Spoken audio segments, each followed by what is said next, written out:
পুরী মানেই জগন্নাথ মন্দির, আর জগন্নাথ দেবের সব থেকে প্রধান যে উৎসব তা হলো রথযাত্রা। রথযাত্রায় জগন্নাথ, বলরাম, সুভদ্রা রথে করে যান উনার মাসির বাড়ি মানে গুন্ডিচা মন্দিরে। গুন্ডিচা মন্দিরে 9 দিন অবকাশ কাটিয়ে উনারা আবারও ফিরে আসেন পুরীর নিজ মন্দিরে, যার নাম উল্টো রথযাত্রা। ট্যুরিস্ট ডেস্টিনেশন আজ পুরী থেকে সরাসরি আপনাদের দেখাবে উল্টো রথযাত্রা, আর তার সঙ্গে জানাবে উল্টো রথযাত্রার মাহাত্ম্য এবং জগন্নাথ দেবের সঙ্গে নানান জড়িয়ে থাকা পৌরাণিক কাহিনী। ট্যুরিস্ট ডেস্টিনেশন চ্যানেলে সবাইকে স্বাগত। আমি ডক্টর মিঠুন। আজ চলে এসেছি জগন্নাথ ধাম পুরীতে। আজ আমি চলে এসেছি গুন্ডিচা বাড়ি বা জগন্নাথ দেবের মাসির বাড়িতে। এখান থেকে আজ শুরু হবে উল্টো রথযাত্রা, যা সরাসরি আপনারা দেখতে পাবেন ট্যুরিস্ট ডেস্টিনেশন চ্যানেলে।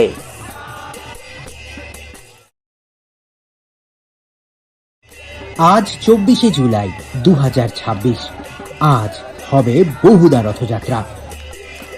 ট্যুরিস্ট ডেস্টিনেশন চ্যানেলে সবাইকে স্বাগত। আমি ডক্টর মিঠুন। আজ চলে এসেছি জগন্নাথ ধাম পুরীতে। আপনাদের ট্যুরিস্ট ডেস্টিনেশন সরাসরি দেখিয়েছে এইবারে রথযাত্রা পুরী থেকে। আজ আমি চলে এসেছি গুন্ডিচা বাড়ি বা জগন্নাথ দেবের মাসির বাড়িতে।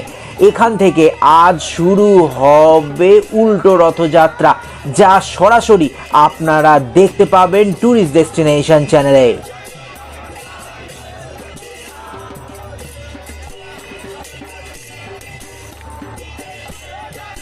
আজ হবে উল্টো রথযাত্রা, যা বহুরা যাত্রা নামে পরিচিত। বিভিন্ন রীতি মেনে সম্পন্ন হবে এই রথযাত্রা। জগন্নাথ নন্দীঘোষ রথে, বলরাম তালধ্বজ রথে এবং সুভদ্রা দেবী দল্পদলন রথে করে ফিরবেন পুরী জগন্নাথ মন্দিরে আজ।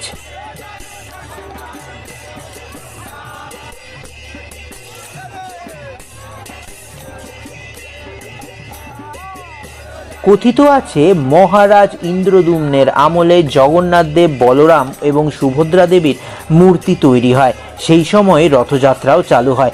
আবার অনেক ঐতিহাসিক মনে করেন রথযাত্রার ইতিহাস আলাদা। 1078 সালে তৈরি হয়েছিল পুরীর জগন্নাথ মন্দির। 1174 সালে মেরামতি করানো হয় জগন্নাথ মন্দিরে। তারপরেই নাকি তা বর্তমান জগন্নাথ মন্দিরের চেহারা নেয়। তখন থেকেই শুরু হয় রথযাত্রা।